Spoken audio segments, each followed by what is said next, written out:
Boa noite, voltamos com o nosso programa especial de eleições Voto 98. Além dos últimos resultados, você vai ver reportagens e entrevistas com os principais personagens do mundo político. Hoje, excepcionalmente, não apresentaremos o Passando a Limpo, que volta normalmente no próximo domingo. O candidato Joaquim Roriz, do PMDB, já foi proclamado governador eleito do Distrito Federal. Pelos números do TRE, Roriz obteve 51,74% dos votos. Foi uma vitória apertada. A festa aqui na casa do candidato eleito Joaquim Roriz começou antes mesmo de encerrada a apuração. A virada em cima do candidato do PT, o governador Cristóvão Buarque, aconteceu quando pouco mais de 10% dos votos faltavam ser apurados. Militantes de todos os cantos da cidade começaram a chegar, congestionando a entrada da casa de Joaquim Roriz. Um caminhão de fogos de artifício foi encomendado para a comemoração. Dentro da casa, a festa completa para cerca de 5.000 pessoas. Somente depois de ter certeza de que a vitória estava assegurada, o candidato Joaquim Roriz decidiu falar com a imprensa. Numa entrevista coletiva tumultuada, Roriz disse em tom de discurso que sempre teve a certeza da vitória. E amanhã mesmo começa a articular o seu governo de transição em Brasília. Roriz voltou a insistir de que vai dar um aumento de 28,86% ao servidor do Distrito Federal. Eu quero agora, como nunca, o apoio do presidente que eu ajudei a eleger.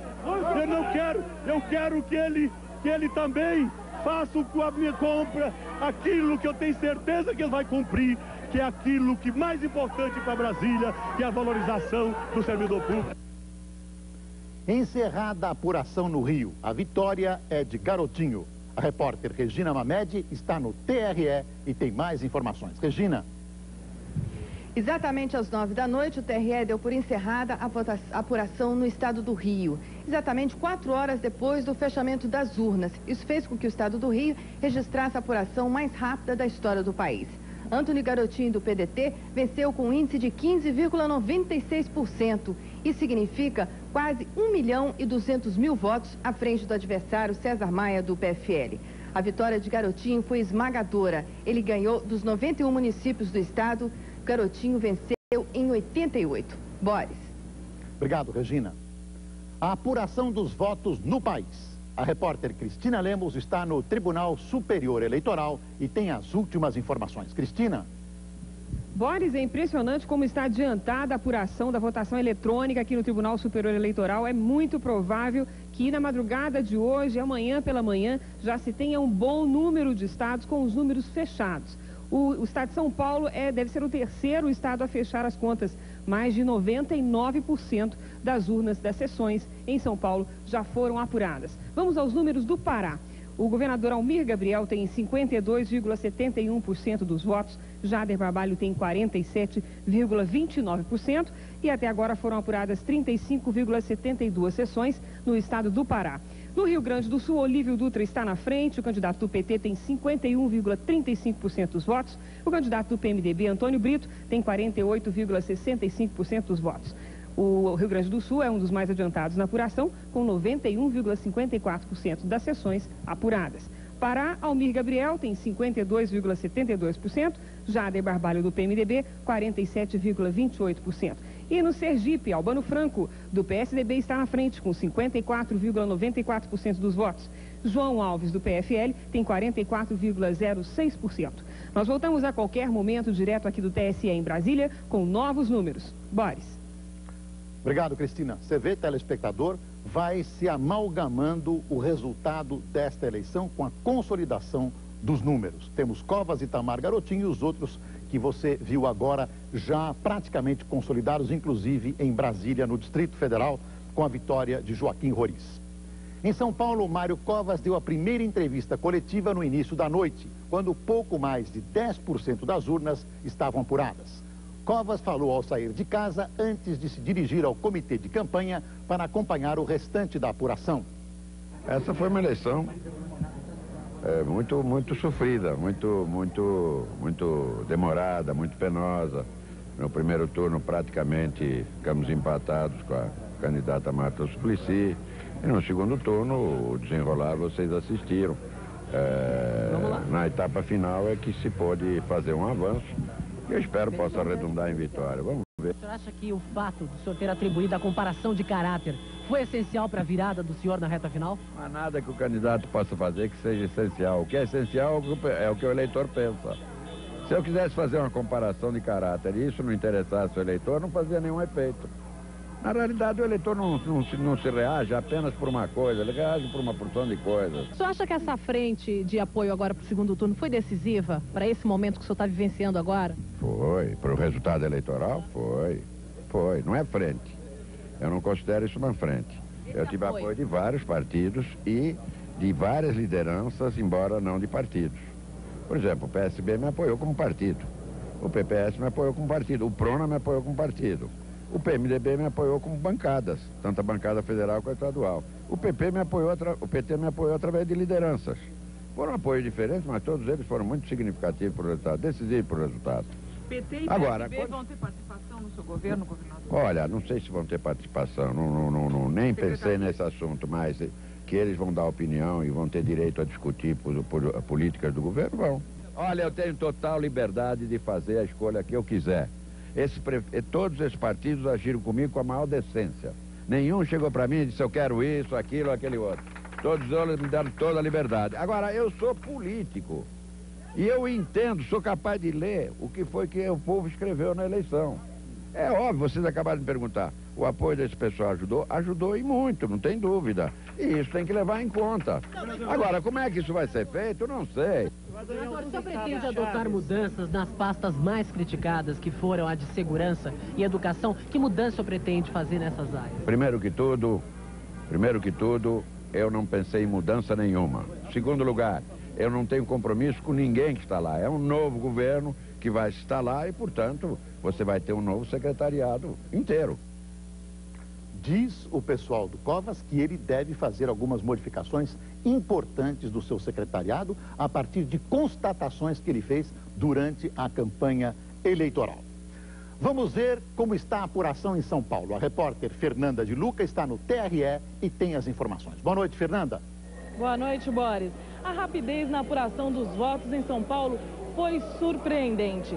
Com 99,3% das sessões apuradas, Mário Covas já é governador reeleito. Apesar do TRE só fazer o pronunciamento oficial amanhã, não há mais chances de vitória para Paulo Maluf. Isso porque a diferença entre os dois candidatos é de 1.900.925 votos, sendo que faltam ser apurados, descontando votos brancos, nulos e abstenção, menos de 120 mil votos. Com isso, Mário Covas, do PSDB, ganha a eleição com 55,40% dos votos válidos contra 44,60% de Paulo Maluf, do PPB. Boris. Obrigado, Fernanda. Vamos conversar agora com o deputado José Aníbal. Ele foi líder do governo, né, deputado? Do PSDB, que é a mesma coisa, mas tem um líder do governo e um líder do PSDB na Câmara dos Deputados. E é uma figura importante dentro do partido. Eu não ouvi sua opinião ainda sobre que Brasil sai desta eleição, deputado Zé Aníbal.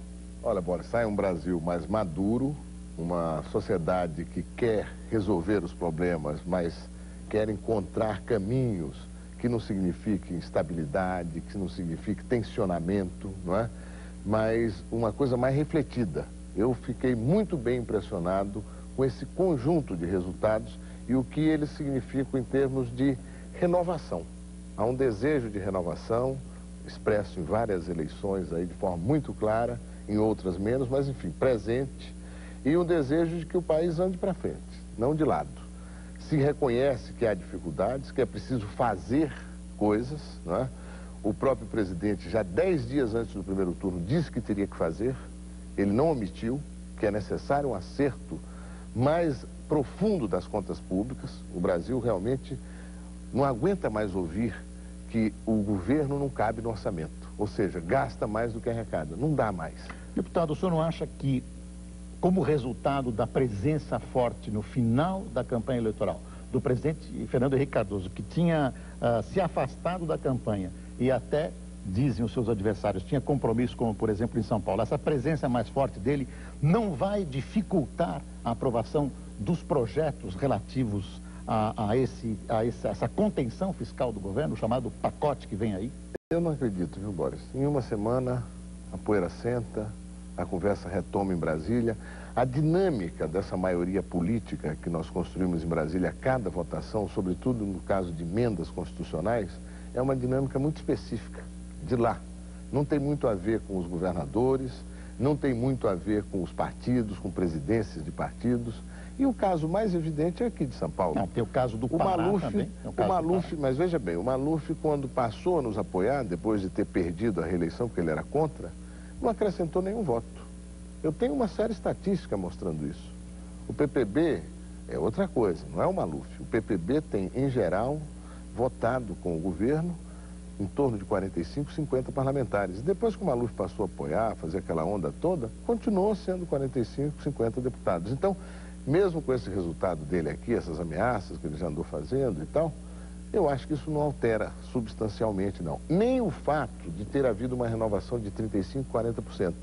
Porque os que foram eleitos correspondem mais ou menos àqueles que lá estão, em termos de filiação partidária, então a mudança não é tão substantiva. E o processo de reformas é um processo único. Ele não se interrompe porque agora tem uma nova legislatura que vai assumir em 1º de fevereiro. Nós temos ainda 3 meses sobre os quais nós podemos trabalhar e muito, aliás, precisamos trabalhar. Provavelmente nós tenhamos convocação extraordinária. É preciso. Deputado, eu queria conversar com o senhor sobre o secretariado do governador Covas, se vai mudar ou não, a sua opinião a respeito, mas antes eu quero mostrar para os nossos telespectadores o que está acontecendo em termos de números na eleição. E peço que o senhor me acompanhe também. Vamos para o Distrito Federal, você vê, já está consolidado, quando aparece em azul aqui, Roriz aparecendo em azul, já ganhou 51,74, 48,26. Deixa eu mexer aqui na telinha. Goiás, votação 22 horas 32 minutos 17 segundos. Marconi Perillo tem 54,07, Iris Rezende 45,93. Isso é surpresa, hein, deputado? Olha, nem tanto, hein? Quando eu fui para o lançamento dele, dia 6 de julho, e eu fui o único do PSDB de fora de Goiás que fui lá, eu quando voltei comecei a comentar com as pessoas que o Marconi ia chegar. Eu trouxe para o PSDB, ele era do PP. E ele estava criando um fato político. Do PP, do partido, ele era do PP. Do Partido Popular. Ele foi líder da juventude do PMDB e depois se incompatibilizou lá com o Iris. Aí não tinha outro caminho, foi para o PP e em seguida veio para o PSDB. Se elegeu no PP e veio para o PSDB. E eu, no dia que fui no lançamento, tive a impressão de que ele ia criar um fato político forte, porque tinha muita adesão. Muita adesão. O ex-governador Iris Rezende é um campeão de urnas, né? De urnas. É a primeira derrota dele. Primeira derrota. Vamos continuar aqui. Mato Grosso do Sul. O Zeca do PT tem 61,39%, Ricardo Baixa 38,61%. Está eleito. Está eleito, praticamente. O Minas Gerais ainda não terminou, Itamar Franco tem 57,90%, Eduardo Azeredo 42,10%. O Itamar vai provocar, provavelmente, alguns atritos com o presidente Fernando Henrique Cardoso, ou o senhor acha que vai ser possível compor? Enquanto o Fernando Henrique foi ministro do Itamar, ele soube levar bem o relacionamento dele com o presidente Itamar Franco, o presidente Fernando Henrique. Né? E agora, não tem razão para não... Mas há ressentimentos aí. Tem, existe. Se bem que o Eduardo Azeredo também não foi aquele governador que o Fernando Henrique imaginava que seria. Quer dizer, houve dificuldades no relacionamento com o Eduardo Azeredo também, em várias oportunidades. Apesar dele ser tucano. Mas nem todo tucano voa na mesma direção. Tem o mesmo bico. Como? Tem o mesmo bico. Almir Gabriel, 52,97%, Jader Barbalho, 47,03%, presidente do PMDB, derrotado. Dizem as más línguas que Fernando Henrique preferia Jader Barbalho. Não sei se é verdade. Não, não acredito. Então só faltava o senhor confirmar. Agora, o deputado ia cair da cadeira. Piauí, Mão Santa, 61,11%, Hugo Napoleão, 38,89%. Mas com quanto já apurado? Aqui apurados, 20,69% dos votos. Total, 368.459. Ainda tem muito chão, Mas a diferença é grande. Aí nós não sabemos as regiões que estão sendo abrangidas pela apuração. Rio de Janeiro já está consolidado, quando aparece em azul, Garotinho já derrotou 57,98, 42,02. Já é o governador. Também aí o PSDB perdeu um estado importante. Perdeu um estado importante. Mas acho que o Garotinho dá para conversar em termos Não tenho dúvida disso. Eu acho que com todos. Eu vi até uma manifestação do Olívio Dutra, muito resistente, mas acho que ele é um político que vai conversar também. Quer dizer, todos os governadores, ainda mais num país como o nosso, tem que ter um bom diálogo com a área federal. E com o presidente, de preferência. Sem dúvida. Rio Grande do Sul, que é o Olívio, né? Temos 80,11% dos votos apurados, 51,08% para o Olívio, 48,92% para o Brito. O governador Brito parece que está sendo derrotado, 22,30% esse resultado. Eu esperaria um pouco mais, nesses 20% não sabe, mas aí é uma vitória. Aparentemente caminhamos. Foi depois dos 80% que o Roriz ganhou. Que o Roriz ganhou. Então eu esperaria, e aí pode ter uma inversão. Eu acho difícil, mas é possível. Rondônia, o Bianco, 58,9%, o Raup, que é o governador atual, 41,91%. Mas só 28,33% dos votos apurados. Tem que esperar ainda. Eu nasci em Rondônia, Boris. E veio para cá com que idade? Eu só vim para cá depois do exílio, em 79. De que cidade o senhor é? Guajará-Mirim. Guajará-Mirim. Mas eu estudei no Rio e em Minas. Neudo Campos, em... Roraima. Neudo Campos, 53,78. Tereza Jucá, 46,22. 67,14%, aí já é significativo. Eu acho que o Neudo Campos está a caminho da reeleição. São Paulo, Sergipe. Sergipe, 43,70%. Albano Franco, 55,04%. João Alves, 44,96%. Eu acho que o Albano também caminha para a reeleição. Faltou Amapá. Capiberibe, 53,53%. Valdez, 46,47%. 83,29% dos votos apurados. Aí também parece que há uma consolidação. Prontinho. Passamos todos os estados. Deputado, e o secretariado de Mário Covas? Eu ouço algumas pessoas perto de Mário Covas dizerem que a Secretaria da Segurança Pública tem que mudar de orientação. O senhor concorda com essa observação? Olha, eu acho que essa área do governo Covas foi uma área que, do ponto de vista de dotação orçamentária, de recursos materiais, bem aquinhoada. 7 mil veículos, 11 presídios, aliás, 21 presídios, armamento, etc. Inclusive homens. Foram contratados mais 10 mil policiais, me parece. Agora, existem várias discussões sobre a condução da secretaria. Eu não sou daqueles que acham que a secretaria tem sido omissa, não tem tido uma política de segurança. Existe uma política de segurança. Agora, o governador deixou muito claro, o segundo governo dele não é a continuação do primeiro, é um outro governo. Outros compromissos, se é que eles existem? Mas todos eles transparentes, como ele mesmo acentuou. Agora, é importante, Boris, dizer que nesse período já de 4º ano do governo Covas, foi possível fazer com que os investimentos na área social começassem a aparecer de forma mais expressiva, não é? Transporte de massa, hospitais que estão sendo inaugurados, enfim. Quer dizer, já não é que o governador vai ter que fazer isso, vai ter que agir mais na área social. Ele já estava fazendo isso na medida em que criou as condições, disponibilizou recursos para esse tipo de investimento. Certamente isso vai se acentuar. Deputado, muito obrigado por sua presença. Obrigado. E desejo ao senhor felicidades. Eu sei que o senhor parece que começa uma campanha para prefeito de São Paulo. Não sei se é verdade. Não, nem eu sei. Então, vamos saber algum dia. Tá bom. O resultado das eleições mostra que o presidente Fernando Henrique Cardoso terá poucos opositores entre os governadores. Veja como está se desenhando o comando dos estados. Dos 14 governadores eleitos no primeiro turno, 12 são aliados do presidente Fernando Henrique Cardoso. São eles no Paraná, Jaime Lerner, do PFL, no Espírito Santo, José Inácio, do PSDB, na Bahia, César Borges, do PFL, em Pernambuco, Jarbas Vasconcelos, do PMDB, na Paraíba, José Maranhão, do PMDB, No Rio Grande do Norte, Garibaldi Alves Filho, também do PMDB.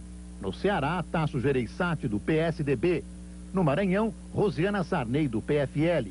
No Tocantins, Siqueira Campos, do PFL. Em Mato Grosso, Dante de Oliveira, do PSDB. No Amazonas, Amazonino Mendes, do PFL. E em Santa Catarina, Esperidião Amin, do PPB. Neste caso, pode haver problemas, dependendo da reação de Paulo Maluf à participação do presidente na eleição paulista.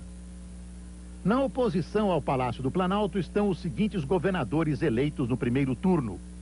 Em Alagoas, Ronaldo Lessa, do PSB. E no Acre, Jorge Viana, do PT.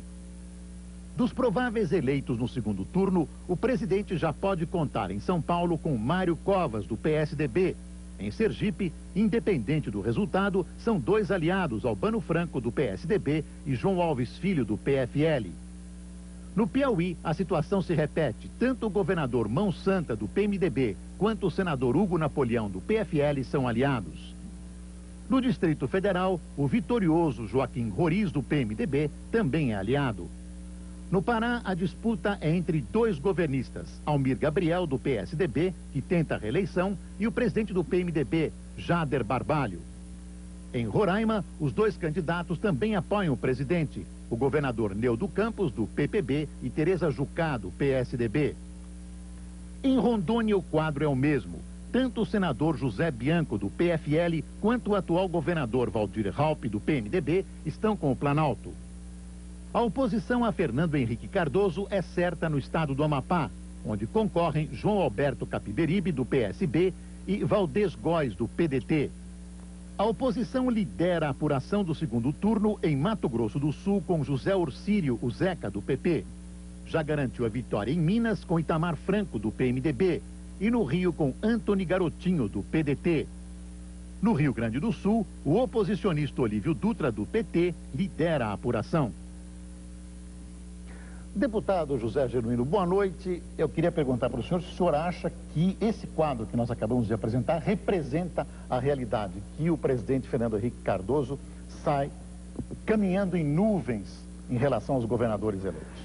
Não caminha em nuvens, eu acho que é um resultado diferente do primeiro turno. No eixo do poder, considerando Rio de Janeiro, Minas Gerais com Itamar Franco, Rio de Janeiro com Garotinho, e a independência da candidatura do Mário Covas, principalmente no primeiro e no início do segundo turno, mostra que ele vai ter dificuldades, diferente de 94. Mas o Olívio Dutra no Rio Grande do Sul, o Zeca do PT no Mato Grosso do Sul e as vitórias do Jorge Viana no Acre, Ronaldo Lessa em Alagoas, mostra que a oposição está mais forte. Portanto, eu acho que se confirmou a seguinte tendência. O Fernando Henrique Cardoso ganhou no primeiro turno, mas o eleitor mandou recado na eleição do segundo turno em alguns governadores, mesmo sendo da base do governo. No caso, o Itamar é do PMDB, há uma sinalização de mudança de postura, de mudança da pauta, de negociação, etc. O senhor que conhece bem a Câmara dos Deputados, provavelmente o presidente Fernando Henrique vai usar muito medidas provisórias que também dependem da aprovação do Congresso, uma aprovação posterior que o Congresso até tem abandonado, fazendo com que o presidente repita as medidas provisórias. Desta vez, o senhor acha que a situação será mais difícil, porque as medidas serão sérias, pesadas, põe a mão no bolso das pessoas e tem uma questão de concepção de país, do país que nós queremos dentro desse pacote que vem aí? Em primeiro lugar, eu acho que aumento de impostos vai ser muito difícil o governo aprovar no Congresso Nacional, mesmo por medida provisória. Em segundo lugar, eu acho que a negociação com os governadores e com o Congresso Nacional é diferente, Boris. Por quê? Porque esse Congresso é mais autônomo, é mais independente, mesmo em relação à base do governo. E a oposição cresceu quantitativamente e qualitativamente. Portanto, os termos da negociação política mudam consideravelmente. Neste sentido, eu acho que as urnas estão sinalizando para uma mudança de postura, de agenda, um processo democrático mais transparente. A agenda da sociedade tem que entrar no Congresso. Essa nova legislatura vai ter um outro discurso, vai acabar com aquela história de rolo compressor, prato feito. A oposição tem a responsabilidade de apresentar novos rumos, ela tem que protestar e fiscalizar, porque é o papel dela, mas ela tem que apresentar propostas alternativas em relação a ajuste, reforma política, reforma social. Nós estamos credenciados para fazer isso. Portanto, o jogo político vai mudar como resultado do segundo turno. Agora, o presidente tem uma questão que ele vê como uma urgência, é realmente uma questão quase de emergência, e ele vai precisar resolver isso rapidamente. Haverá tempo para dialogar antes do pacote? Não. Acho muito difícil. Agora, esse pacote tem um problema. Esse nó que é o seguinte, aumentar impostos, eu acho que o governo vai ter dificuldade. Agora, se o governo quiser discutir corte seletivo e alguns gastos que não sejam no setor de políticas sociais, por exemplo, mexer nas renúncias fiscais, incentivos, nas imunidades, discutir nesse patamar aí, dá para discutir. Agora, aumentar imposto para o setor produtivo, aumentar imposto para o assalariado e para a sociedade em geral, eu acho que o governo vai ter muita dificuldade, porque tem um problema. Se o governo adotar medidas duras, se voltar contra a sociedade, nós vamos ter um governo de crise. Portanto, é uma situação nova que o governo Fernando Henrique Cardoso tem que enfrentar. Inclusive, o diálogo com a oposição tem que acontecer nos fóruns da democracia, que é o Congresso, onde a oposição governa, nas prefeituras, no próprio movimento organizado da sociedade. Eu acho que essa legislatura e esses novos governadores, eles vão inaugurar uma nova fase política no país, porque velhos esquemas políticos foram derrotados. Por exemplo, o eixo de centro-direita sai enfraquecido nessas eleições, com a derrota do Maluf aqui em São Paulo, do César Maia no Rio de Janeiro, sai enfraquecido. A derrota do PSDB em Minas sai enfraquecido. Portanto, há uma nova relação política a ser considerada como consequência do segundo turno. Deputado, o PT teve uma derrota que eu sei que é muito triste para o PT, em Brasília, no Distrito Federal. Como é que o senhor analisa essa derrota do Cristóvão Buarque lá? O Roriz tinha toda essa possibilidade de ganhar? Qual o segredo dessa? Aparentemente o Cristóvão vinha fazendo uma boa administração. Bem, Boris, eu me envolvi pessoalmente, politicamente, emocionalmente em duas campanhas. Numa, o Zeca do PT, eu estou até com a fita dele aqui. Zeca do PT, tive lá 2 dias e meio. E em Brasília, tive lá 2 dias com o Cristóvão. Eu estou triste com a derrota do Cristóvão, porque é um governo sério, ético, transparente, um governo que consertou o Distrito Federal. E ganhou o populista que fez promessas mirabolantes, aglutinou uma população carente da periferia de Brasília e um setor da máquina do Estado com promessas como 28% de aumento dos servidores. Quando se fala em corte de gastos. Agora, é o governo federal que autoriza. Como é que vai se dar isso? Portanto, eu lamento muito. As pessoas têm que saber que o governo federal aqui dá as verbas para Brasília, é uma transferência. Como é que o governo vai aumentar imposto, por exemplo, dando um aumento de 28% do Distrito Federal? Como é que o governo vai aumentar imposto a gente construindo um espelho de água na frente do Congresso Nacional? Como é que a sociedade... Mas o espelho é bonito. Pois é, mas e o déficit público? Como é que vai aumentar imposto e o Congresso Nacional sendo convocado? O espelho, na verdade, não é uma obra de beleza, é uma obra para defender contra os invasores do PT. Não é invasor do PT, não precisa daquilo. O PT nunca invadiu o Congresso, ali é um lugar de manifestação pública. Portanto, tem que levar em conta a sociedade. Se é necessário cortar gastos, nós temos que levar em conta nesse momento delicado. Eu acho que a situação de Brasília é delicada. Eu digo para você que a minha festa cívica só não é maior por causa da derrota do Cristóvão. Eu tenho maior admiração pelo Cristóvão, pelo PT do Distrito Federal, pela aliança que ele fez, a política que ele fez foi correta e, lamentavelmente, perdemos para um populista de direita com promessas mirabolantes para uma população carente que nós não conseguimos dialogar com ela. Provavelmente, sem nenhum desrespeito ao governador Joaquim Roriz, eu acho que o presidente Fernando Henrique Cardoso vai ter muito mais dificuldades com ele do que com Cristóvão Buarque, com que ele mantinha um diálogo muito interessante. Eu não tenho a menor dúvida. Agora, é bom deixar bem claro que o presidente Fernando Henrique Cardoso foi para a televisão, apoiou o Joaquim Roriz, portanto... Mas mandou o Serra apoiar o Cristóvão Buarque. Ele não mandou o Serra. O Serra apoiou o Cristóvão Buarque por autonomia. Agora, o presidente da República, que assina os aumentos, ele foi para a televisão e apoiou o Joaquim Roriz. E o presidente da Câmara afirmou na televisão que vai dar um aumento de 28%. Como é que você vai cortar gastos e aumentar impostos? Você vai com esse aumento prometido pelo presidente da Câmara, que vai presidir as sessões do aumento de impostos. Não dá, a sociedade não vai aguentar isso. Portanto, tem um nó. O nó que está dado é na base do governo. Portanto, não. Como é que o governo vai cortar incentivos fiscais na Zona Franca, no finor do Nordeste? Esse é um problema para o governo. E as renúncias fiscais de tantas entidades filantrópicas que não são tão filantrópicas assim, sem fim lucrativo, vai cortar ou não vai? Eu topo discutir esse leque com o governo agora, aumentar a CPMF, aumentar o imposto da gasolina, ou imposto de renda para o setor produtivo ou para o cidadão, aí eu acho que está fora de cogitação, porque não tem mais o que cortar. Tem que cortar, não tem alguma gordura para cortar. Deputado, o senhor acha que em São Paulo o PT vai aproveitar a lição das urnas e vai, de alguma maneira, criar alguma simbiose com o governo Mário Covas? Bem, qual é a primeira lição das urnas? Que o PT tem um projeto independente e esse projeto saiu fortalecido com a votação da Marta Suplicy, com a votação do senador Suplicy e com os 2 deputados federais mais votados que são do PT. No caso, o meu nome e o do Aloysio Mercadante. Portanto, o PT tem uma autonomia política. Agora, ele vai fazer a oposição de acordo com as sinalizações, porque quem ganhou foi o Mário Covas. Nós demos o nosso voto sem nada negociado. Portanto, nós vamos fazer a oposição agora. Os termos da oposição na Assembleia, na sociedade, vai depender das sinalizações que o Mário Covas fará, porque ele é que recebeu a delegação das urnas para governar o Estado de São Paulo. O senhor acha que o fato dele ter ganho a eleição o tornam imediatamente um candidato à presidência da República? Pelo menos, teoricamente, sim. Olha, o presidente Fernando Henrique Cardoso vai exercer um segundo mandato diferente do primeiro, porque o primeiro mandato ele exerceu com a primeira emenda constitucional da reeleição, e a reeleição era aquela bússola que fazia o amálgama das alianças políticas. Agora não tem isso. Portanto, grandes nomes vão se colocar na disputa de 2002. Portanto, eu acho que vai ser um jogo mais interessante a se realizar tanto no Congresso como nos governos estaduais. E o Mário Covas sai fortalecido, porque a política que o levou a ganhar do Maluf foi uma política definida pelo Estado de São Paulo, pelo PSDB e pelo Mário Covas. Agora vai depender do Mário Covas as sinalizações concretas do novo diálogo com a oposição aqui em São Paulo. Deputado, mais uma vez, muito obrigado por sua presença aqui na Rede Record e vamos acompanhar, como deputado extremamente bem votado, a sua atuação na Câmara e provavelmente uma candidatura a um cargo executivo que eu acho que vem aí ou não. Olha, Boris, eu já conversei várias vezes sobre isso. Eu acho que para qualquer cargo executivo a liderança maior que o partido tem hoje é a Marta Suplicy, pessoa que eu tenho o maior respeito político e pessoal. Eu vou exercer o mandato com muita responsabilidade, porque com uma votação dessa nós temos que dar continuidade ao que sempre fizemos e aumentar a responsabilidade com São Paulo e com o Brasil. Muito obrigado, deputado. Agora nós vamos fazer um pequeno intervalo e voltamos daqui a pouco. Até já.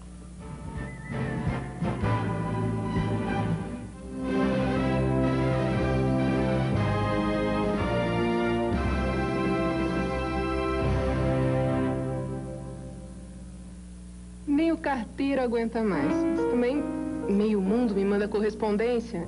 É tio, amigo, pizzaria, liquidação. Quem consegue ler tudo isso? Pior são as contas, que vêm junto e também acabam ficando. Falando nisso, acho que a luz vence hoje. Débito automático Bradesco. Tem uma conta no Bradesco e vá em frente. Se ligue na tela da Record. Nesta segunda, 6 horas, José Luiz da Atena, de olho nos fatos, a serviço do povo.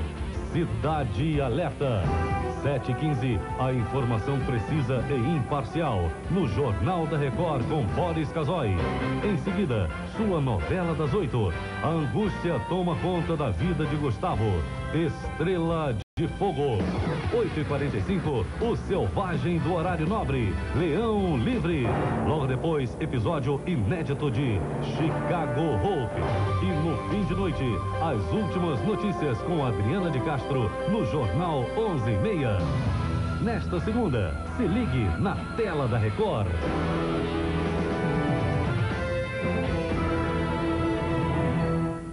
O Jet Turbo Lorenzetti é bonito e inteligente. Tem controle eletrônico de temperatura.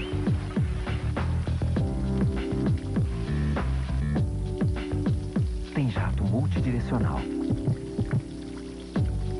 E quando a ducha abre, o jato fecha. Você vai se apaixonar pelo jato inteligente, Lorenzetti. Jet Turbo e Jet Mar. Lorenzetti, há 75 anos o seu banho tem solução. A BCP tem uma boa notícia para você. Acabou a lista de espera do celular digital. Agora você compra o seu celular da BCP numa loja ou agente autorizado e recebe a linha na hora. E para comemorar o fim da lista, a BCP está parcelando a habilitação em 3 vezes. Tudo para que você não espere mais para ter o seu celular digital. A gente é que espera você numa loja BCP ou agente autorizado. BCP, trabalhando para ser a melhor empresa de telecomunicações do Brasil.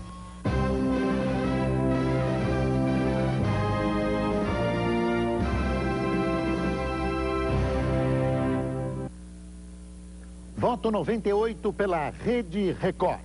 O candidato do PPB ao governo de São Paulo, Paulo Maluf, acompanha as apurações em sua casa.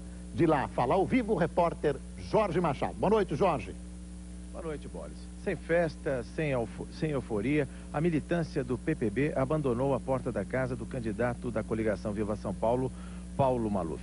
Durante a tarde chegou até a haver um confronto com os jornalistas e a situação ficou tensa. Com a divulgação dos primeiros resultados da apuração em São Paulo, os militantes foram aos poucos baixando as bandeiras e se retirando aqui da rua Costa Rica, no Jardim Zona Sul de São Paulo. Ainda sem admitir a derrota, o publicitário Nelson Biondi, um dos coordenadores da campanha de Maluf, comentou que a virada de Mário Covas nos últimos dias foi um duro golpe no trabalho que vinha sendo feito no segundo turno.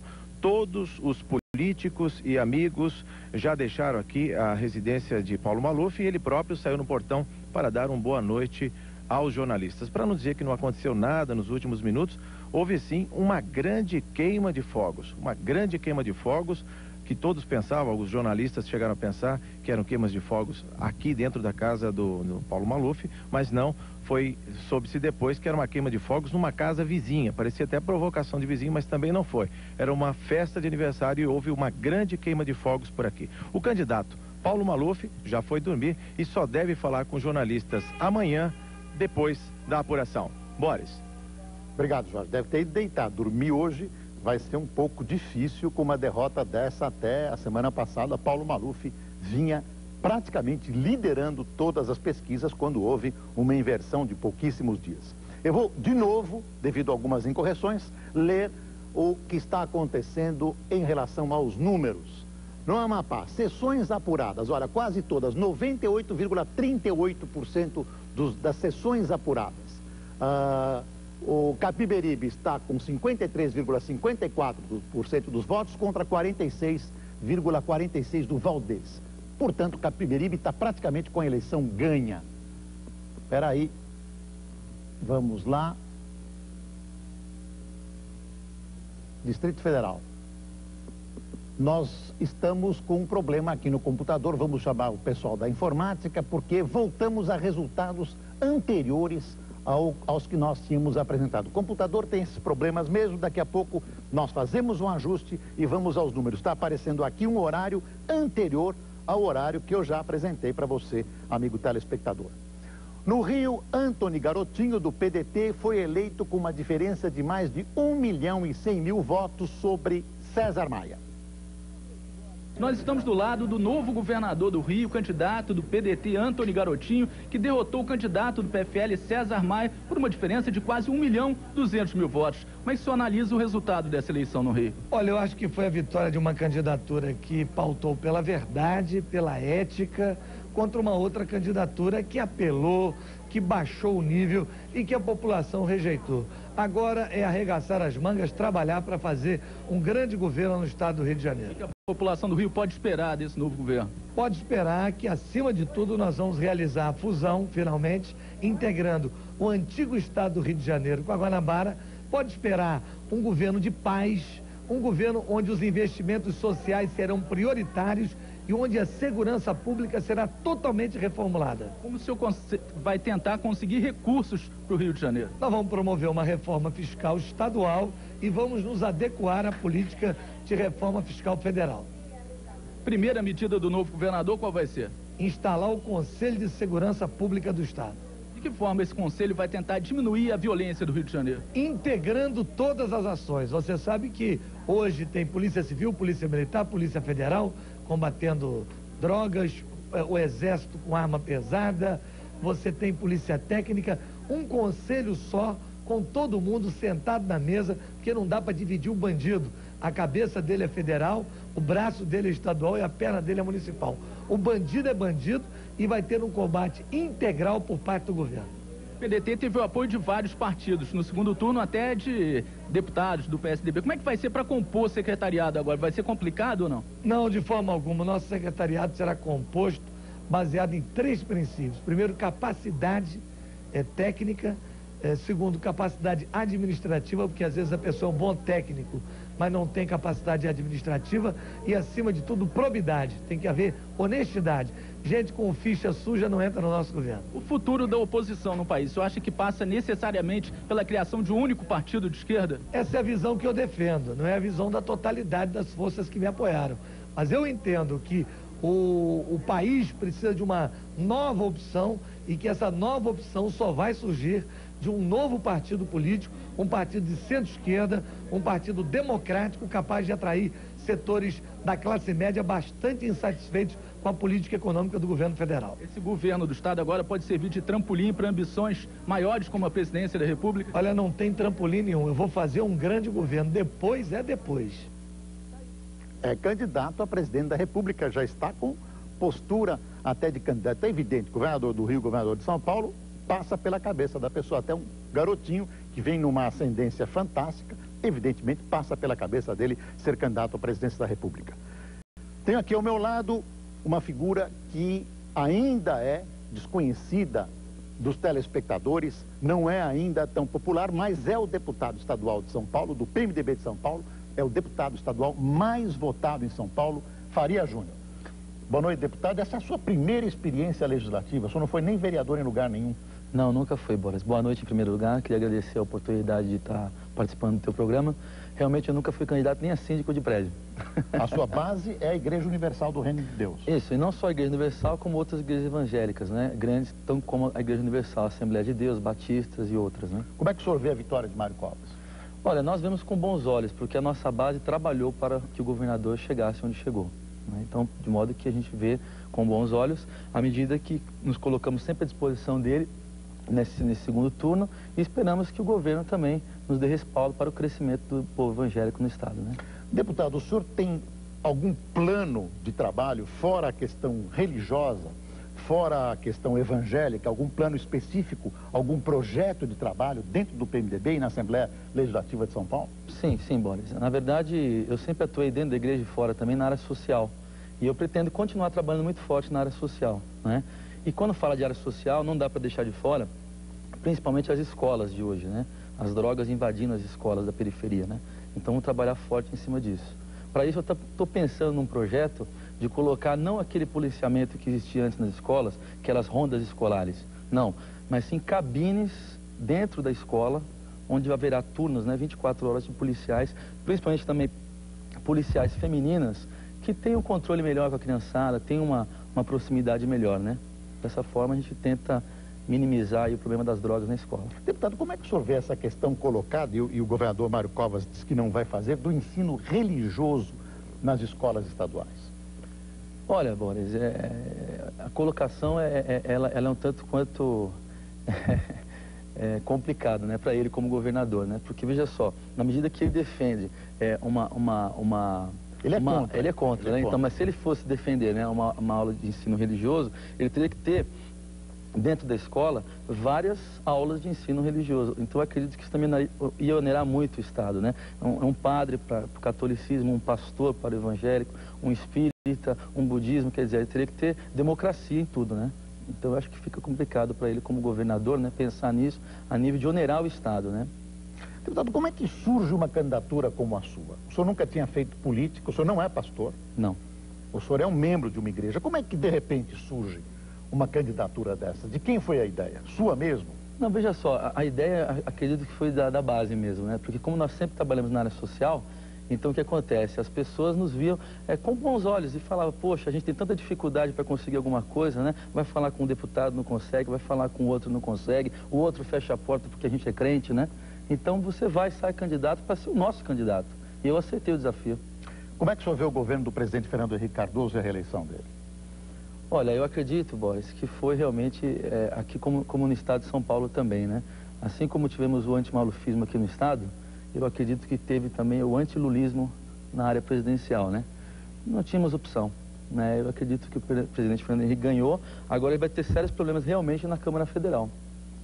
Realmente a oposição aumentou muito lá, né? A margem de votação dele está pequena agora. Como é que o senhor vê o pacote que vem essa semana? Complicado, né? Fala-se tantos cortes e mais cortes, né? Precisa saber o que vai cortar, né?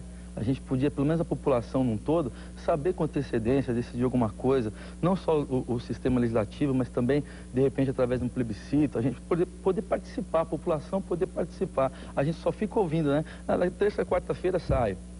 Aí pode ser que não saia na quarta. Quinta, sexta-feira sai. Aí quando vem, corta tudo, a gente não tá sabendo direito. E a população carente, que é sempre mais prejudicada, não tem nem condição de imaginar o que está acontecendo, né? Como é que o senhor encara a prorrogação da CPMF com as suas preocupações sociais? É complicado, né? Mais uma vez, porque se dizia que a CPMF ela seria usada para a saúde, né? Infelizmente, a saúde, pelo menos do estado de São Paulo, não mostrou isso, não. Então, fica complicado, né? Aumentar a CPMF para colocar em outras áreas, mas acho que isso aí tinha que ser mais estratificado, né, Boris? Tinha que ser mais colocado, mais aberto, né, à sociedade, né? Deputado, o senhor nunca teve diálogo com áreas do PT ou pelo menos do malufismo? Não. O senhor escolheu o PMDB e seguiu esse caminho ou o senhor bordejou outras áreas? Não. Eu peguei o PMDB e fui. Estou nele até agora e não pretendo sair. E o senhor se identifica com o PMDB? Pensa ou esse foi o seu ônibus? Foi meu ônibus e eu acabei me identificando muito. Essa foi a realidade, né? E, volto a dizer, pretendo ficar no PMDB. Acredito que é um partido que ainda pode crescer muito no Estado.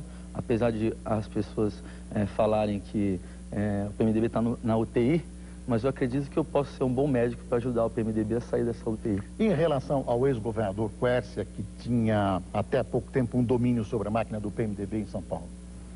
O Orestes Quércia, ele ainda é um grande líder do partido, né, Boris? Não tem como a gente negar isso. É um homem forte no partido, é um homem que pensa pelo partido, é um homem que vive para o partido. E a gente é submisso a essa liderança ainda. Quer dizer, o senhor tem um bom diálogo com o Quércia, e entre o Quércia e o Covas, como é que o senhor vai fazer? Aí a gente vai esperar as coisas acontecerem para depois poder te responder. Deputado, o senhor ainda nem pisou na Assembleia Legislativa, eu estou apertando... Sou marinheiro de primeira viagem. Primeiríssima viagem. Deputado, desejo ao senhor, deputado mais votado em São Paulo, obrigado, muitas felicidades do seu mandato. Obrigado. Nós vamos acompanhar e fiscalizar. Tá? Com certeza, faça isso. Obrigado. Vamos agora a Belém do Pará, ver como anda a disputa entre Almir Gabriel e Jader Barbalho. Direto do TRE de Belém, fala o repórter Jorge Vidal. Como é que está a apuração aí no Pará, Jorge? Boa noite, Boris. Assim como aconteceu no primeiro turno, no segundo turno também o TRE do Pará é o mais lento, é o mais atrasado na contagem de votos. Até agora, o TRE só apurou 41,84% das urnas. E o resultado é o seguinte: Almir Gabriel, do PSDB, lidera a apuração com 52,77% dos votos. Jader Barbalho, do PMDB, vem em segundo, com 47,23% dos votos. Almir Gabriel ganha na capital, com 29,06% dos votos contra 23,93% de Jader Barbalho. Já no interior, o quadro se inverte. Jader está na frente com 23,29% e Almir Gabriel com 23,17%. A previsão do Tribunal Regional Eleitoral do Pará é que o trabalho de apuração encerre na terça-feira. Boris. Obrigado, Vidal. A impressão, quase certeza, é de que Almir Gabriel está reeleito no Pará e Jader Barbalho pode até entrar em oposição a Fernando Henrique Cardoso. Pelo menos ele tem feito manifestações de caráter oposicionista. O atual governador do Distrito Federal, Cristóvão Buarque, do PT, perdeu a reeleição por uma diferença de 36.230 votos. O governador Cristóvão Buarque acompanhou a apuração dos votos na residência oficial de Águas Claras. O candidato do PT à reeleição para o governo do Distrito Federal chegou a liderar, mas o final da contagem dos votos mostrou Joaquim Roriz como vencedor. Assessores do governo e da campanha vieram logo prestar solidariedade. O governador Cristóvão Buarque perdeu a disputa para Joaquim Roriz por uma diferença de 36.230 votos. Mas as primeiras análises indicam que o que mais pesou para a derrota foi o alto índice de abstenção no Distrito Federal, 16%. Cristóvão Buarque não quis atribuir nenhum motivo à derrota, parabenizou o adversário e prometeu dar apoio a Roriz na transição do governo. Não vou negar que eu sinto uma certa frustração, não comigo nem com minha carreira, mas com aqueles que acreditavam, que vibravam com o projeto que a gente vinha realizando, que acreditavam que desse projeto ia sair alguma coisa maior para o Brasil e que hoje ainda deve estar perplexo. Vamos agora à leitura rápida dos resultados nos 13 locais, nos 12 estados e Distrito Federal das eleições até agora no segundo turno. Vamos lá. Amapá. Capiberibe, 53,54%, Valdez, 46,46%, apurados 98,38% dos votos. Eleito Capiberibe, praticamente sem dúvida alguma. Vamos agora para o Distrito Federal, que é o resultado final que você acabou de ver, está aí 51,74%, 48,26%. A seguir, Goiás. 23 horas e 2 minutos, apuradas 86,30% das sessões eleitorais. 53,82% para Marconi Perillo e 46,18% para o ex-ministro da Justiça e ex-governador de Goiás, Iris Rezende, que vai sair derrotado, tudo indica, nesta eleição. Mato Grosso do Sul, total de votos apurados 99,90%, Zeca do PT 61,26%, eleito governador, Ricardo Baixa 38,74%. Minas Gerais, 91,38% dos votos apurados, sessões apuradas, né? Itamar Franco, vitorioso, 57,74% contra 42,26% de Eduardo Azeredo. Vamos agora ao Pará. Pará, 43,97% dos votos apurados até as 22 horas e 2 minutos. Almir Gabriel, que é o governador, 52,62%. Jader Barbalho, 47,38%. Ainda tem muita água para correr, mas aparentemente Almir Gabriel deve ganhar esta eleição. Piauí, Mão Santa, o atual governador, 60,11%. 39,89% para Hugo Napoleão, 23,94% das sessões apuradas até agora. Rio de Janeiro, já a vitória do Garotinho, sem dúvida alguma. Rio Grande do Sul, aí é um problema. Olívio Dutra, 50,92%, Brito, 49,08%. Boletim das 23h16, faz pouco tempo, 98,10% das urnas apuradas. Faltam pouco menos de 2%. E aí o resultado ainda é uma incógnita. Aparentemente, Olívio Dutra pode ganhar as eleições, mas ainda há um pequeno rio para correr debaixo dessa ponte e é melhor esperar o resultado final no Rio Grande do Sul. Rondônia, Bianco, 57,39%, Valdir Raup, 42,61%, 44,71% dos votos apurados. Aí o governador atual está sendo derrotado. Roraima, Neudo Campos, 54,12%, Tereza Jucá, 45,88%, com 95,94% dos votos apurados. Neudo Campos está praticamente reeleito. São Paulo, vocês já sabem, vitória de Mário Covas, está aí o resultado, 99,87% das urnas apuradas, o Covas tem 55,38%, Paulo Maluf 44,62%. E Sergipe, Albano Franco 54,69%, João Alves 45,31%, apuradas 65,89% das secções até agora. Bom, deixa eu voltar ao anterior. Já demos uma passada pelas 13 áreas onde se realizam eleições no segundo turno, onde se realizaram eleições de segundo turno aqui no país. Vamos fazer mais um intervalo e voltamos já já com mais notícias e entrevistas. Até já.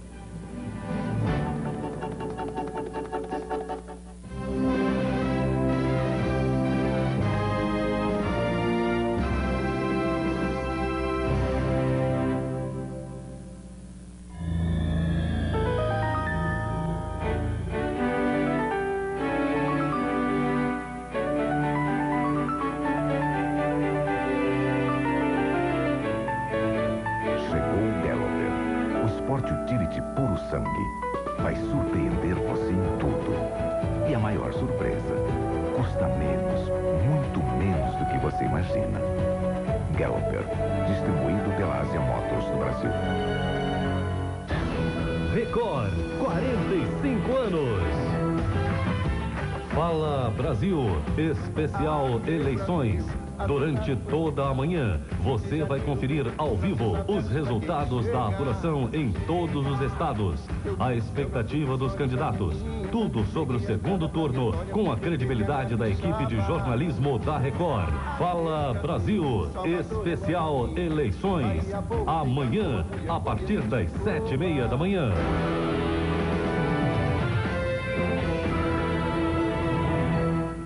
O Jet Turbo Lorenzetti é bonito e inteligente. controle eletrônico de temperatura.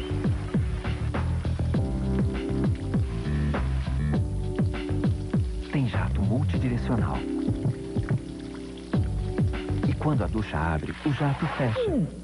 Você vai se apaixonar pelo jato inteligente Lorenzetti, Jet Turbo e Jet Mar. Lorenzetti, há 75 anos o seu banho tem solução. A situação econômica gerando preocupação, desespero e depressão. Como superar e resolver os graves problemas causados pela crise financeira? Fé, a única força capaz de remover as grandes dificuldades. Em todas as igrejas universal do Reino de Deus, reunião dos empresários. Nesta segunda, 7 da noite. Igreja Universal do Reino de Deus, 21 anos de amor e fé. Record da Show, 45 anos de emoção. A partir de 5 de novembro, toda quinta, uma noite de gala da MPB. 5 grandes shows. Os melhores intérpretes do país, revivendo a história da nossa música em novos arranjos. Velho fraco se esqueceu do cansaço e pensou que era moço. Record da Show, 45 anos de emoção. A partir de 5 de novembro, 5 shows imperdíveis para você, que como a Record é apaixonado pelo Brasil.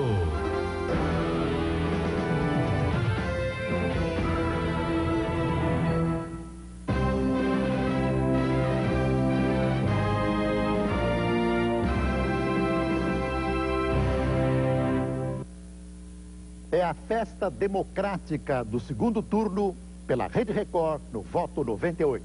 E agora mais informações sobre a apuração dos votos em Goiás. O repórter Luiz Carlos Lopes está no TRE em Goiânia e tem os últimos números. É com você, Luiz Carlos. Boris, falamos ao vivo aqui do TRE e já foram apurados 90,96% dos votos. Marconi Perillo, do PSDB, de apenas 35 anos, está tendo 53,43% dos votos, correspondendo 1.063.974 votos. Iris Rezende, 2 vezes ministro, 2 vezes governador do estado, está com 46,57% dos votos. 927.489 votos brancos, 0,72% e nulos 2,49%. A abstenção aqui em Goiás está grande, mais de 23%. 2 cidades, Iporá e Valparaíso, a apuração só começa amanhã e, de acordo com o TRE, vai retardar o resultado oficial. Mas até 1h30 da manhã, o tribunal vai divulgar os votos assim que eles forem chegando aqui no TRE. Boris, voltamos com você. Muito obrigado. O presidente Fernando Henrique Cardoso está recebendo um grupo de empresários para o jantar agora no Palácio da Alvorada. No cardápio estão, evidentemente, as medidas do ajuste fiscal. Entre os convidados estão o presidente da Federação das Indústrias do Rio de Janeiro, Eduardo Eugênio Gouveia, o presidente da Confederação Nacional do Comércio, Antônio Oliveira Santos, e os empresários Antônio Hermílio de Moraes e Jorge Gerdau. O ministro Pedro Malan também participa do jantar. Ele passou a tarde reunido com a equipe econômica no Ministério da Fazenda. Eu espero que a comida não seja pesada e deve ser hoje para esses senhores que participam deste agradável jantar no Palácio da Alvorada. Senador Eduardo Suplicy, boa noite. Como é que o senhor vê esse pacote que está prestes a ser, eu ia dizer desabado, mas eu vou dizer exarado pelo governo durante essa semana? Boa noite, Boris.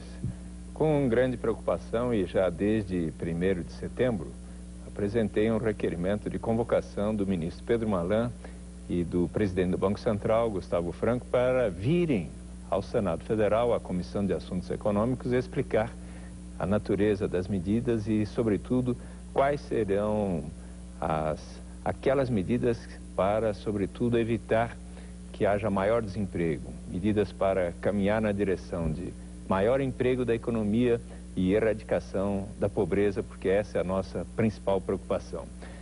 E o ministro já foi 2 vezes ao Fundo Monetário Internacional, a Washington, mandou o secretário executivo Pedro Parente, na semana passada, explicar as medidas que estão sendo tomadas ao Fundo Monetário Internacional e só agora, na quinta-feira, resultante do requerimento que apresentei, está marcada a sua presença no Senado Federal, quando iremos arguí-lo.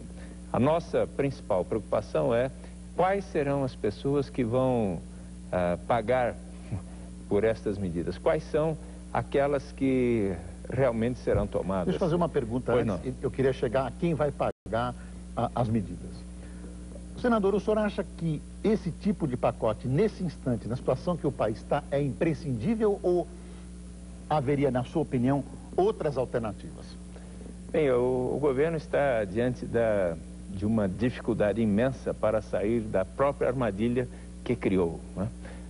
Em função da sobrevalorização da taxa de câmbio, em função das diversas medidas que levaram a este aumento extraordinário das taxas de juros, 40 e poucos %, que levam a economia ao desemprego. E precisamos lembrar, o presidente Fernando Henrique disse ao longo da sua campanha que depois de ter sido o presidente da estabilização, ele será o presidente que vai conseguir o pleno emprego, o presidente do emprego. Mas as primeiras medidas que está anunciando logo após a eleição, segundo as diversas previsões, são de aumentar o desemprego. Será que isso vai ocorrer mesmo? Mas eu pergunto, ele teria alternativas? Acredito que há. Há alternativas, sobretudo, para aqueles que mais poderão estar sofrendo se não se pensar bem nas alternativas. Eu gostaria até de ressaltar que houve uma boa notícia do ponto de vista dos economistas e da humanidade em geral, que foi a feliz escolha feita pela Academia de Estocolmo do Amartya Sen, economista indiano, que passou toda a sua vida preocupado com as seguintes questões: como acabar com a fome em todos os países do mundo, inclusive na Índia, em Bangladesh, na China, onde ele viveu épocas de horror com respeito à fome, na África, como acabar com a pobreza, como acabar com tanta desigualdade. Eu quero recomendar a todos que leiam até o ministro Pedro Malan, que vá para o Senado Federal quinta-feira, imbuído um pouco do espírito de um economista que, quando perguntado certo dia se ele faria recomendações sobre como melhor investir na Bolsa, como obter o melhor retorno possível para quem tivesse de recursos para aplicações, ele disse: olha, a minha preocupação como economista é sobretudo com aqueles que nunca tiveram dinheiro para aplicar no mercado de capitais. Então, eu acho que é preciso que o presidente da República esteja um pouco preocupado e, sobretudo, no diálogo que vai ter conosco da oposição, com os governadores, que ele dessa vez se pergunte um pouco. Ele está agora jantando com os empresários, né? Normalmente o presidente da República está acostumado mais a ver qual o ponto de vista das elites e sobretudo daqueles que vão realizar investimentos, o ponto de vista daqueles que têm a propriedade do capital. Quando é que ele vai se preocupar com o ponto de vista daqueles que têm estado destituídos, marginalizados, desempregados? Quer dizer, é um pouco esta é a preocupação principal, inclusive da maior parte dos governadores que foram eleitos agora no segundo turno. Senador, eu vou pedir um momentinho para o senhor. Nós vamos a uma notícia. Eu quero dizer que o governador Mário Covas conversou agora à noite com os jornalistas diante da sua residência, diante do comitê, do prédio, do comitê onde ele mora, na zona sul da capital. A repórter Bianca Vasconcelos acompanhou e dá as informações ao vivo. Boa noite, Bianca. Boa noite, Boris. Surpreendentemente, o governador Mário Covas acaba de descer da casa dele. Ele estava há 2 horas aqui, sem nenhuma movimentação, sem nenhuma festa acontecendo aqui na porta da casa dele. Mas ele desceu, os eleitores apareceram e nós vamos chegar perto dele para uma entrevista exclusiva, porque só nós estamos aqui com ele. Governador, vamos ver se eu consigo chegar perto. Governador, é muito legal receber os cumprimentos agora num momento como esse. Pois é emocionante, né? deixa a gente atrapalhado. O senhor está feliz com essa vitória? Ah, estou muito feliz, sim. Espera um pouquinho.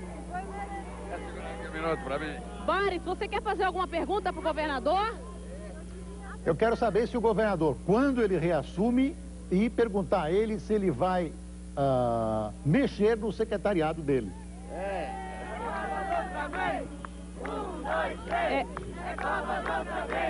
Bom, nesse momento ele está recebendo os cumprimentos eufóricos dos eleitores. Boris, você gostaria de perguntar para o governador? Ô Bianca, eu gostaria de perguntar, mas eu tenho a impressão que com essa festa toda aí vai ser impossível fazer qualquer pergunta e até o governador responder. É difícil, Bianca, eu já fiz a pergunta, nem você ouviu. Quer dizer, tem uma grande comemoração aí, eu acho que vai ser difícil o governador ter uma entrevista séria. Não vai ser difícil não. Espera um pouquinho. O senhor responde uma pergunta. Pronto, Boris. Governador Mário Covas, parabéns pela sua reeleição. Estou aqui com o senador Eduardo Suplicy também, que está com um largo sorriso. Eu acho que a vitória também é dele. Eu queria perguntar ao senhor, quando é que o senhor retorna, governador? E se o senhor vai mexer no seu secretariado? Alô? Sim. Eu queria saber, governador, primeiro cumprimentá-lo. Eu queria saber quando é que o senhor volta ao Palácio e o seu secretariado, se o senhor vai alterar o seu secretariado. Em primeiro lugar, eu devo... A minha licença foi feita até o dia 30 de outubro. Mas se precisar estender um pouco, não tem dificuldade para fazer isso. De qualquer maneira, não tenho data para voltar. Provavelmente nos primeiros dias de novembro. Quanto ao secretariado, é um novo governo. Portanto, a gente tem toda a liberdade para escolher qualquer outro secretário. É óbvio que todos os partidos que me apoiaram me deixaram com inteira liberdade para efeito de escolher o secretário que eu quiser. Todos eles me apoiaram sem nenhuma exigência, de forma que para mim é muito bom, a minha liberdade é total quanto a isso. Mas é lógico que você participa de uma eleição e leva em conta o comportamento e natureza eleitoral. Portanto, o resultado que você teve no segundo turno, os apoios que você teve no resultado que você teve no primeiro turno, os apoios que você teve no segundo turno, e isso é objeto de consideração para efeito de compor o seu governo. Governador, muito obrigado pela deferência especial de conversar exclusivamente conosco. Eu vou deixar o senhor continuar aí com o seu pessoal comemorando essa vitória importante que o senhor teve hoje da sua carreira política, importante para São Paulo também. Boa noite, governador. Boa noite e obrigado a você. Senador Eduardo Suplicy, o senhor vai ter diálogo com o Covas depois dessa vitória, que contou com o seu apoio e da sua esposa Marta Suplicy? Bem, eu conversei bastante com o governador Geraldo Alckmin a respeito do conteúdo de um diálogo mais profundo com o governador Mário Covas, porque transmiti a ele a importância de serem considerados com seriedade, para valer, os projetos que a Marta e o PT vinham defendendo ao longo da campanha, como, por exemplo, o projeto da Bolsa Trabalho, para que todo jovem de 15 a 21 anos que não tenha completado até a 5ª série possa estar tendo uma oportunidade, digamos, um contrato que cada prefeitura realizaria em convênio com o governo do estado, que proveria os recursos, como que deu um salário mínimo para, durante até 2 anos, para que este jovem pudesse, ao mesmo tempo, fazer uma capacitação e também um trabalho. Em segundo lugar, o Banco do Povo, já instituído no último mês em Presidente Prudente, em registro, mas a intenção da Marta era expandir o Banco do Povo, como, por exemplo, também já existe em Santo André, em outras cidades do estado de São Paulo, mas para todos os municípios do estado de São Paulo, provendo pequenas somas de recursos emprestados a microempresas, pequenas empresas cooperativas, e para que cada um pudesse ter possibilidade de adquirir instrumentos que viabilizassem formas de sobrevivência com dignidade. E, sobretudo, também o projeto de garantia de renda mínima, que avalio até agora, o governador Mário Covas não o examinou com a profundidade necessária. Então, Eu já conversei por 1 hora na semana passada com o governador Geraldo Alckmin na minha residência. Ele teve a gentileza de visitar-me só para tratar deste assunto e disse que é à disposição dele. Falei agora há pouco com ele.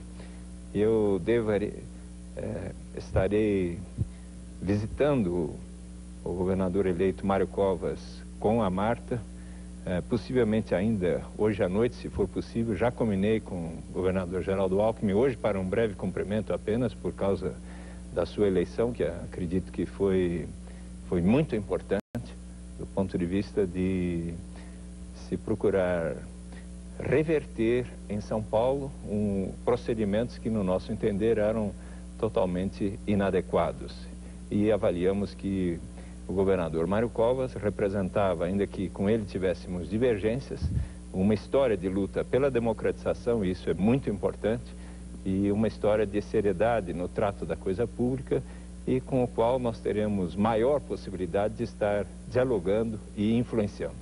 Senador, o senhor fez uma brincadeira comigo quando eu entrevistei, o senhor que me entrevistou, perguntando que pergunta eu faria ao Jânio Quadros se ele fosse aquele debate com o Fernando Henrique. O senhor participou também? Eu fiquei sem saber completamente a resposta. Não, porque as perguntas foram feitas para todos. Eram as mesmas perguntas para todos. Mas para ele eu acho que deveria, provavelmente, imagino, ter ele foi mais esperto e não foi no debate. Não foi. Aliás, mas eu quero aproveitar... Mas eu quero... Sim, não, mas a iniciativa agora foi minha. Tá certo, quero contar para os telespectadores que eu e o Eduardo Suplicy, que eu chamo de senador formalmente aqui, já fugimos juntos muitas vezes da polícia.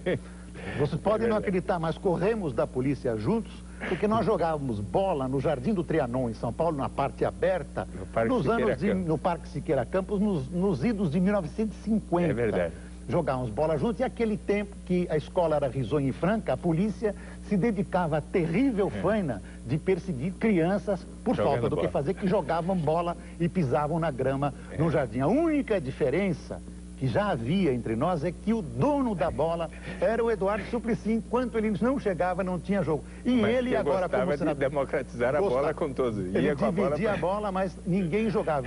E ele continua sendo hoje o dono da bola no Senado. Que é o Eduardo, que eu aqui respeitosamente chamo de senador. Nunca imaginaria que alguns anos depois de termos corrido da polícia, nós termos sido colegas na Folha, tivemos 5, 6 anos de trabalho fantasticamente juntos com o Cláudio, o Otavinho e toda a equipe, o Daci Nitrine aqui. Com algumas brigas e nos vemos motivos. Engravatados aqui, eu entrevistando o Suplicy, o dono da bola, e ele me chamando respeitosamente, nós dois engravatados. Aqueles tempos eram melhores, senador. Mas tem um aspecto que você mencionou da ausência do Jânio Quadros ter sido ausente, e eu queria aqui fazer uma reflexão. Conforme no dia 4 de outubro eu já conversei, agora eu já apresentei no Senado Federal o projeto que torna obrigatório... Mas eu sou contra o seu projeto. O debate. Não, obrigatório, ninguém pode ser obrigado a nada. Quem não vai, a população tinha que julgar. O presidente Fernando Henrique não quis ir, devia ter sido melhor julgado pela população. Deve ter perdido votos. Mas aí é que está. Bom, é que enquanto, por exemplo, a Folha fez um editorial dizendo que Francisco Rossi foi covarde em não comparecer ao debate. Aquilo lá, e aquela cadeira vazia, foi trágico para Francisco Rossi. Mas não foi feito mesmo com o Fernando Henrique. Eu cobrei, que se ausentou. eu cobrei. Fez muito bem. Cobrei mais de uma vez. Assim como eu até tenho muita afinidade e cumprimento o governador eleito, ex-presidente Itamar Franco, mas achei que não foi adequado dele ter se ausentado, bem como César Maia. O projeto serve para debater a importância da realização de debates. Eu acho importantíssimo que cada candidato tenha a preocupação de dar a oportunidade aos eleitores de debater com os adversários. Eu gostaria muito de que o presidente Fernando Henrique estivesse debatendo com Lula, com o Ciro Gomes. É possível que ele até tivesse saído bem do debate, mas certamente teria sido cobrado. Imagine, senador, se um candidato ao governo americano se recusasse a ir a um debate nos Estados Unidos. Isso seria hoje impensável. Estaria fulminado. Fulminado. Eu acho que nós temos que chegar a esse grau de politização para que a pessoa que não vá ao debate expor as suas ideias em debates sérios, não manipulados, em debates onde as pessoas tenham tempo de expor as suas ideias, quem não for será evidentemente punido por uma população que tem cidadania e quer saber o que as pessoas pensam. Sem dúvida. Mas eu vou a intenção de uma conversa séria com o governador Mário Covas é de estar fazendo ver a ele da importância de aplicarmos, a partir de São Paulo, que é o estado com maior possibilidade de recurso, um projeto que ao mesmo tempo contribua para erradicar o trabalho infantil, para erradicar a pobreza, para prover mais possibilidades de emprego, maior atividade econômica, justamente naquelas áreas, eventualmente, com depressão, e possibilidades de toda e qualquer pessoa, a partir do nosso estado, estar participando da riqueza da nação. Um projeto de renda mínima com um desenho muito bem feito, levando em conta todas as experiências, tudo aquilo que de bom se passou, tudo aquilo que negativo possa ter se passado em todas as experiências dessa natureza, pode perfeitamente ser aplicado exemplarmente no estado de São Paulo. E é essa a intenção que tenho ao dialogar com ele. E ainda hoje à tarde ele mencionou que já o governo dele teria projetos com este propósito, e não aceitando tanto outras experiências. Eu gostaria de dizer que, inclusive, foi um prefeito do PSDB que, concomitantemente com o Cristóvão Buarque, que infelizmente não foi eleito hoje, mas José Roberto Magalhães Teixeira, do PSDB, e Cristóvão Buarque, no Distrito Federal, ambos iniciaram projetos de renda mínima relacionados à educação e que tiveram experiências consideradas positivas por todos os pesquisadores sérios. Senador. E a partir desses projetos nós poderemos até aperfeiçoar o desenho do projeto. E é isso que eu gostaria de ver, até porque há na Assembleia Legislativa projeto do deputado Paulo Teixeira, sobre o qual nós gostaríamos de dialogar juntos com o governador Mário Covas. Senador, o senhor tinha recomendado aos telespectadores e até o ministro Malan que lesse a obra do economista Amartya Sen. Essa obra já está traduzida para o português? Olha, eu estive segunda e terça-feira numa reunião convidado pelo Banco Mundial sobre como erradicar a pobreza em Buenos Aires. E fui à biblioteca Gandhi, onde ali comprei 5 livros, todos em espanhol, do Amartya Sen. Infelizmente em português não há, mas em espanhol, em algumas livrarias de São Paulo, elas existem. São livros sobre o bem-estar, a economia ética e a economia sobre a desigualdade e a desigualdade reconsiderada. São estes os principais temas, sobre como erradicar a pobreza, como diminuir a desigualdade. Esta é a preocupação de vida do professor Amartya Sen. Então, eu gostaria até de recomendar aos editores que traduzam as suas obras para o português, porque em espanhol eu vi que muitos de seus livros estão publicados. Há em português um artigo dele na Lua Nova, recentemente publicado, uma revista. Senador, eu vou pedir um instante para o senhor, nós vamos fazer um intervalo e voltamos já já, continuando com a conversa com o senador Eduardo Suplicy. Até já.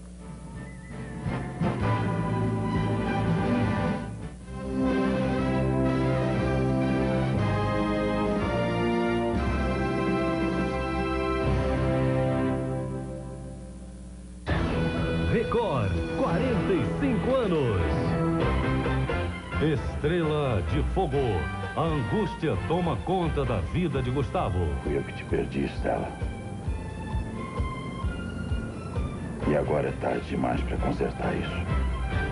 Segunda, na sua novela das 8, Estrela de Fogo.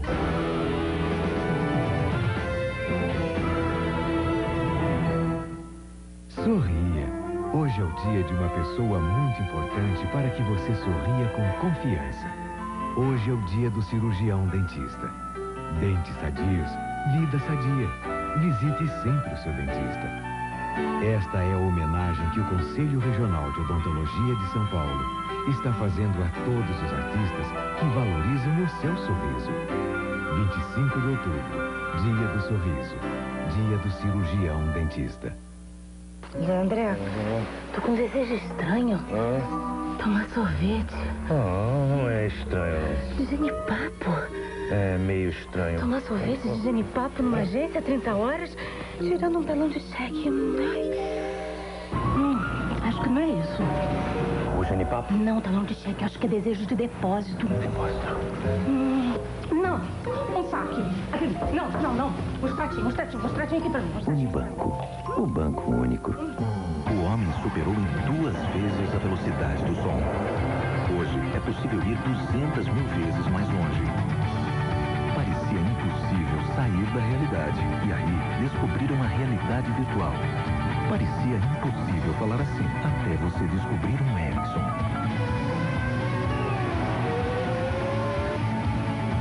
Com certeza, este é seu próximo celular. Nova série 600 Ericsson, líder mundial em celular digital. Record, 45 anos.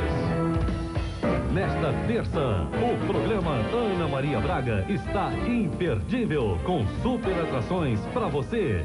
Ao vivo, muito swing com o grupo Molejo. Todo o romantismo de um dos maiores galãs da música internacional, Henrique Iglesias. Os sucessos da dupla Jean e Giovanni. E para iluminar sua noite, uma estrela que é sinônimo de alegria contagiante, rock e muita irreverência, Rita Lee. Programa Ana Maria Braga, ao vivo, nesta terça, logo após Leão Livre.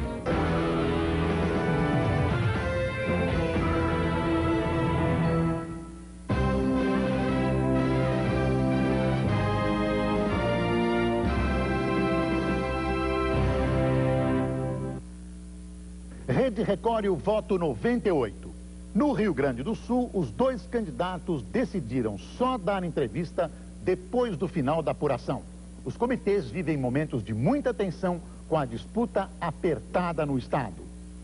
Em Porto Alegre, os candidatos acompanham a apuração das urnas em seus comitês centrais.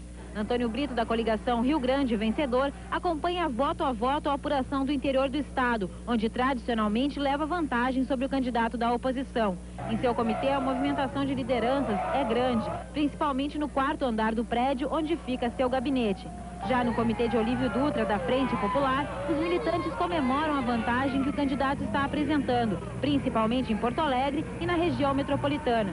Mas Olívio prefere acompanhar a apuração somente ao lado dos assessores e da imprensa até o final. E os candidatos que permanecem em seus comitês, esperando o final da apuração, que segundo o TRE deve ser divulgado ainda na noite de hoje, preferem dar entrevistas somente após serem dados os números finais.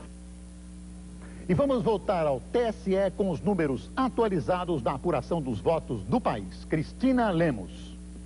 Boris, nós já temos informação de que o presidente do TRE do Rio Grande do Sul, Elvio Succhi Pinto, acaba de dar a vitória de Olívio Dutra do PT como irreversível no estado. E fazendo um balanço geral, uma olhada rápida à altura da apuração até o momento, nós temos que 2 estados já têm a apuração concluída, 7 estados já têm mais de 90% das sessões apuradas e apenas em 4 estados a apuração ainda está lenta. São eles Piauí, Rondônia, Pará e Sergipe. Nós temos agora os últimos números para Minas Gerais, 57,62% para Itamar Franco, 42,38% para Azeredo, ou seja, 93,96% das sessões em Minas Gerais já foram apuradas. O resultado final deve chegar a qualquer momento aqui no TSE. Em Goiás, Marconi Perillo tem 53,30%, Iris Rezende 46,70%, 92,21% das sessões apuradas. Olívio Dutra, o resultado do Rio Grande do Sul até o momento, 50,89%, Antônio Brito 49,11%, 98,37% das sessões apuradas. Vale lembrar ainda que no caso de Minas Gerais, o ex-presidente Itamar Franco tem uma vantagem sobre Eduardo Azeredo de mais de 1.200.000 votos. E nos outros 2 casos, Goiás e Rio Grande do Sul, a vantagem fica por volta de mais de 100.000 votos para cada um dos primeiros colocados. Boris. Obrigado, Cristina. Senador, e a reforma política? O Brasil que está saindo dessa eleição, o Brasil onde os contrários vão conviver democraticamente, não lhe parece, como parece a mim e a outras pessoas, que está necessitando de uma reforma política? Eu acho que sim. Eu acho que nós precisamos aperfeiçoar sobretudo o conceito de fidelidade partidária. O que aconteceu ao longo destes anos, de as pessoas estarem passeando quase de um partido para outro, fica quase que reconhecível o que acontece no início de uma legislatura, quando as pessoas são eleitas e ao final. E, em especial, onde nós tivemos, acho que o maior índice de fidelidade partidária foi, sobretudo, no Partido dos Trabalhadores. Agora, a fidelidade partidária termina só na questão da pessoa se manter no partido ou ainda tem uma questão da democracia interna no partido? Ou seja, o partido decidiu, fecha a questão, tem que votar. Senão tem uma punição. O que nós normalmente no PT fazemos é uma enorme discussão aprofundada sobre cada um dos temas e normalmente, a não ser por algumas razões especiais, então consideramos que a pessoa pode estar votando de acordo com a sua consciência. Por exemplo, em questões que são de consciência pessoal, relativas a questões religiosas ou coisas desse tipo. Mas os partidos então, não se tornam mais fortes quando eles decidem, todo mundo, a bancada tem que acompanhar, ou seja, quando a decisão é democrática, a bancada... Estou falando do PT, estou falando que isso deva se tornar regra. Mas exatamente o Partido dos Trabalhadores normalmente é considerado um partido com maior nitidez de pensamento, exatamente porque procede assim. Porque normalmente nós temos, quando há decisões muito importantes, o costume de realizar, interagindo a direção nacional com a bancada federal, ou se for um nível estadual ou municipal, e para que então a bancada vote de uma forma mais consistente e depois também possa expressar a opinião de uma maneira mais unida e bem fundamentada perante a opinião pública. O senhor é a favor do voto facultativo, senador? Eu gradativamente estou considerando que é interessante nós caminharmos na direção do voto facultativo. Já fui contrário ao voto facultativo porque eu acho que o voto obrigatório tem como que uma função assim educacional para a população de estar votando. Mas percebo uma coisa, como hoje aconteceu, quando em diversos lugares as urnas eletrônicas estavam quebradas, houve pessoas que não fosse pela obrigatoriedade do voto, talvez tivesse ido para casa e não exercido o dever, a função o dever, a responsabilidade de votar. Então, nessa circunstância, eu achei até interessante que em que pese a paciência das pessoas, porque a máquina quebrou e tudo, então havia aí uma função importante na obrigatoriedade do voto. Mas, gradualmente, devemos caminhar na direção do voto facultativo. Vamos para mais uma notícia. O governador eleito do Distrito Federal, Joaquim Roriz, percorre as principais avenidas de Brasília numa extensa carreata. Fogos de artifício marcaram a saída da carreata do candidato vitorioso. Joaquim Roriz foi levado da casa dele num trio elétrico. Em pouco tempo, as avenidas de Brasília foram tomadas de carros que formaram um congestionamento de pelo menos 10 quilômetros. De cima do carro de som, o Roriz acenava para os militantes que interromperam o trânsito para dançar na avenida. Voltamos ao TRE de São Paulo com a repórter Fernanda de Luca. Como é que está a apuração nesse momento, Fernanda? Boris, agora é oficial. Mário Covas é governador reeleito em São Paulo. Com 99,99% das sessões apuradas, restam contar apenas 2.750 votos. Com isso, Mário Covas, do PSDB, vence com uma vantagem de 1.899.726 votos, um total de 55,37%, enquanto Paulo Maluf, do PPB, fica com 44,63% dos votos válidos. Boris. O que é, senador? Eu queria primeiro dizer uma palavra sobre Tem que ser rápido, a vitória do Roriz. Eu acho que é muito importante que ele considere a continuidade dos programas extremamente criativos e inovadores do Cristóvão Buarque. Será muito importante que ele considere, inclusive, observe junto à população a importância de programas como o da Bolsa Escola e outros que Cristóvão colocou ao longo de seu governo. Acho extremamente importante, quero concluir aqui o contentamento que todos nós do PT estamos com respeito às extraordinárias vitórias do Zeca do PT ali no Mato Grosso do Sul, e essa tão apertada, mas eu acredito que vai acontecer do Olívio Dutra. Meus parabéns a ambos e pela militância extraordinária que foi vibrante. Eu pude testemunhar e acompanhá-los nas visitas que fizemos, eu e a Marta, essa semana, tanto ao Rio Grande do Sul quanto ao Mato Grosso do Sul. Senador, peço que o senhor acompanhe comigo aqui. Eu vou apresentar os resultados finais. Antes de terminar o programa, aos telespectadores, uma repassada por todos os 12 estados e Distrito Federal onde foram realizadas as eleições do segundo turno hoje. Está aí resultado parcial do Amapá, 21h52, lá é 1 hora menos. Apurados 98,38% dos votos. Capiberibe tem 53,54%, Valdez 46,46%. Capiberibe é o governador do estado. Distrito Federal, você já sabe, está aí a vitória de Roriz sobre Cristóvão Buarque. Goiás, Marconi Perillo 53,24%, Iris Rezende 46,76%. Apuradas lá embaixo na última linha, 93,48% das sessões eleitorais. O Marconi Perillo está eleito governador de Goiás.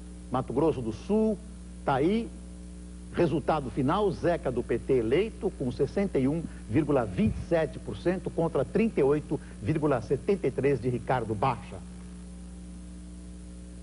Minas Gerais, Itamar Franco 57,57%, Eduardo Azeredo 42,43%, 94,75% das sessões apuradas. Evidentemente, a vitória é de Itamar Franco, não tem mais jeito. Pará, apuradas 50,32% das sessões, 52,72% para Almir Gabriel, que é o atual governador. Jader Barbalho tem 47,28%, dificilmente vai ultrapassar, mas já temos metade dos votos para serem apurados. Tudo pode acontecer, tem 50% praticamente dos votos ainda para serem apurados. Piauí, Mão Santa, o atual governador, está derrotando a Hugo Napoleão, 58,44% a 41,56%.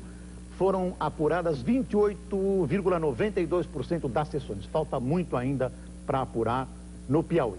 Rio de Janeiro está aí, quando está marcado em azul, a vitória do Garotinho, 57,98%, 42,02%, 100% dos votos apurados. Rio Grande do Sul está no final, 98,37%, Olívio Dutra, 50,89%, Antônio Brito, 49,11%. Praticamente vitória de Dutra. Vai ser muito difícil o atual governador Antônio Brito ultrapassá-lo. Rondônia, Bianco, 55,83%. O atual governador Valdir Raupp, 44,17%. 55,03% das sessões apuradas. Roraima, Neudo Campos, 54,15%, Tereza Jucá, 45,85%, 97,05% das sessões apuradas. Neudo Campos, governador, continua governador de Roraima. São Paulo, resultado final, 55,37%, Paulo Maluf tem 44,63%, Mário Covas foi reeleito governador. Sergipe, apuradas 77,81% das sessões, lá na última linha. Albano Franco, o atual governador, tem 54,17%. João Alves, 45,83%.